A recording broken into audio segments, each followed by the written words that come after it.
برسوں سے میری ماں نہیں سوئی تابش، برسوں سے میری ماں نہیں سوئی تابش، میں نے ایک بار کہا تھا مجھے ڈر لگتا ہے۔ اگر آپ کی امی حیات ہیں تو آپ ان کی جتنی خدمت کر سکتے ہیں کر لیجئے اور ان کی قدر کیجئے۔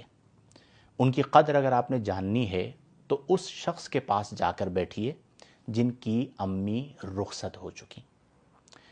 ہمارے پیارے آقا کریم صلی اللہ علیہ وسلم ارشاد فرماتے ہیں، الجنت تحت اقدام الامہات، جنت ماؤں کے قدموں کے نیچے رکھ دی گئی ہے۔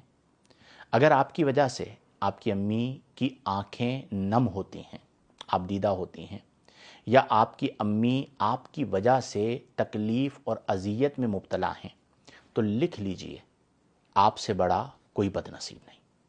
اور اس کی وجہ یہ ہے کہ جو ماں کو رلاتا ہے،